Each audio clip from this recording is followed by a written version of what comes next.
Most people think that once you turn off an app permission on iPhone, that's it, game over. But that's not actually true. 99% of iPhone users have never heard about this one button on your iPhone that can reset all permission you didn't even know were still there. Over time, every iPhone installs many applications, even apps that were deleted years ago. The problem isn't the permission that you see in the settings, but those permissions that were granted in the past and are still stored deep inside the system. Even if you turn off a permission today, all the records can still remain. And that's exactly why Apple added this hidden reset option. It resets two critical things in your iPhone: all location settings and all privacy permissions related to apps. It's 100% safe to use, it doesn't delete your data, it doesn't erase photos or files, and it doesn't remove apps.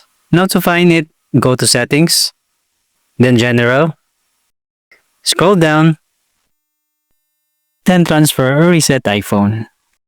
Click Reset, then finally, Reset Location and Privacy. And now, what will happen?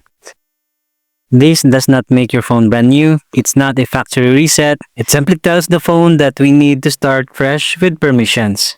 Okay? After doing this, every app will ask for permission again the next time you open it. That's normal and that's a good thing. You're back in control with your iPhone. That will remove all apps permissions that were granted long time ago, whether you already uninstalled those apps, because deleted apps can still leave settings behind. This reset cleans all of that. Now you have clearer permissions, better control, and peace of mind. If this video helps you out, please subscribe and click our other videos to keep on watching.